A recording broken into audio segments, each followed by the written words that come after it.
Hi mga beshe ko, it's me Cristel. It's me, Sandro. So ayan, for today's video mga beshe ko, ipapakita namin sa inyo yung difference ng 7-Eleven sa Pilipinas sa 7-Eleven dito sa Japan. Yes. Napakaraming magagandang bagay dito mga beshe ko na hindi natin nakikita sa 7-Eleven sa Pilipinas. So ano pang hinihintay nyo? Let's go! Isa sa unang magagandang bagay na mapapansin nyo dito sa 7-Eleven sa Japan, automatic na ang kanilang door entrance. Ayan, tingnan natin mga beshi ko kung ano ang difference ng 7-Eleven sa Pilipinas sa 7-Eleven dito sa Japan. Hi! Pagpasok nyo, isa rin sa mga mapapansin ninyo ay yung machine na to. Ito, ayan, yung puting yan. Sobrang high-tech yan mga beshi ko dahil dyan kayo magbabayad. Pwedeng cash, credit card, or debit card. Take note mga beshi ko pag nag-cash kayo, kayang-kaya kayong suklian ng machine na yan. Ayan, meron ditong yung ito, sikat to sa kanila sa mga 7-Eleven nila. Meron silang spicy fried chicken with soy sauce. Ito, so, super sarap mga beshi ko. Japanese style, salty fried chicken. Sobrang sarap nito mga mami. Tignan mo, ito pa, ano to, medyo parang karage style siya. Fried chicken with soy sauce.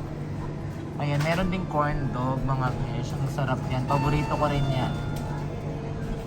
Ayan, ito yung salty fried pork sausage. Ayan, mga Japanese sausage. Ito din masarap to. Ayan, diba? May turon, may okoy. Ayan, pakita mo naman sa kanila. Ito naman guys, papakita ko pala sa inyo yung mga masarap nila mga tinapay guys. Yes, sobrang sarap ng mga tinapay dito mga beshi ko. Tignan mo ordinaryo lang dito sa 7-Eleven ng Japan. Tinapay na gana. Diba? Ang sosyal. Ito pala yung pinaka-paborito ko dyan guys. Ito. Ayan, yung favorite niya lagi niyang binibili to. Ayan. Ayan. Steamed bread with egg. Super sarap, ang lambot. Yes. Ano pa ba? Ito, kinakain mo rin to parang pancake nila, diba? Yan, ito rin pala. Ayun, tignan yung mga beshi ako. Pancake with cream cheese. Ang bongga, ang sarap nito siguro. Kasi ito naman yung favorite ni B. Siyempre, Yes. hindi mawawala. Favorite ko naman to, brown sugar roll with margarine. Ayan. May margarine na agad sa loob, di ba? Para ka nagpandesal, tapos meron na agad margarine sa loob. Yes. Iinit mo na lang yan sa microwave or Tapos sa yun, guys, oven. so Yakult nila, ang laki. Ayan, Yakult nila mga beshi ko, napakasarap nito. Asahi. Ayan, ito pa. Ayan, basta maraming masasarap na tinapay dito. Ordinaryo lang dito sa may 7-Eleven. Ito rin tignan nyo, kakaiba. Corn mayonnaise. Diba, ang sarap. Kakaiba yung mga ano nila dito. Hindi puchu. Ayan may noodles. As usual, yung mga nila dito guys, diba? Yung mga cup cup noodles. Ayan.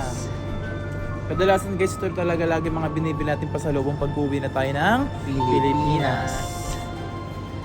Ayan, tignan nyo pa Ayan sasarap niyan. May iba't ibang klaseng Japanese noodles. Ayan, ito din. Meron ding mga fruits. Ayan tignan nyo. Ready to eat na fruits. Bili mo ako nito. Ito sa akin. Yakult. Tsaka isang karage. Ikaw din. Ito. Ay, simasen ko rin. Potatsu.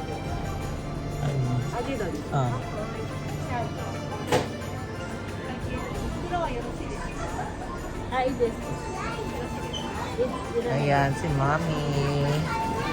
Ang aming sponsor.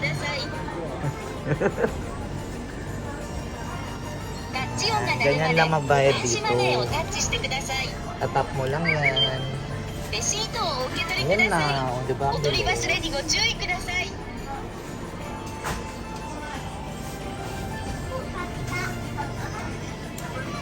Ayan, may mga energy drink. Ayan, meron din dito yung mga comics. Yung mga comics dito sa Japan. Normal lang yan dito. Ayan siya. Meron din dito mga ano. Ayan.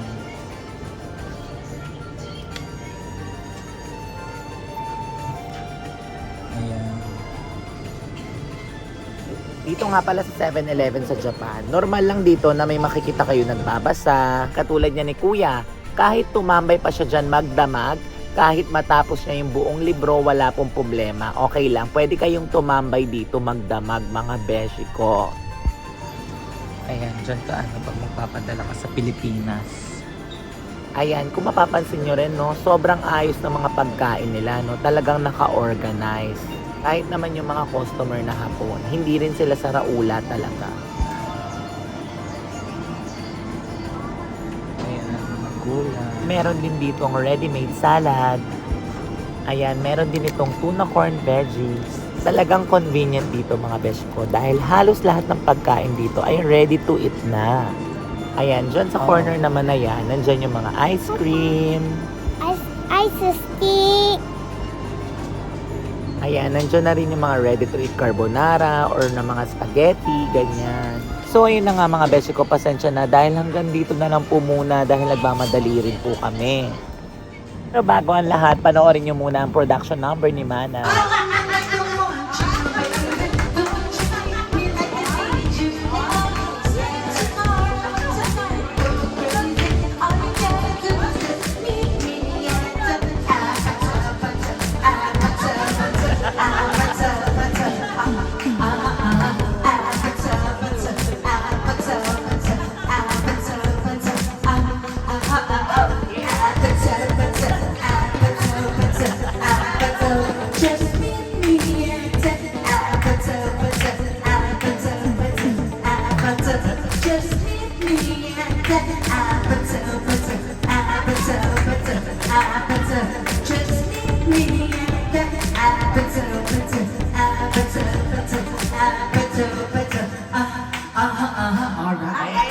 So ayun mga beshi ko, hanggang dito na lang po muna. Nakita nyo naman yung pagkakaiba ng 7-Eleven sa Pilipinas sa 7-Eleven sa Japan. Napakaganda ng 7-Eleven dito sa Japan. So ayun mga beshi ko, hanggang dito na lang po muna.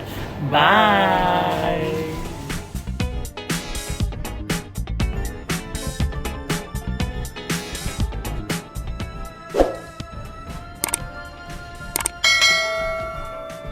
Thank you for watching. Subscribe now.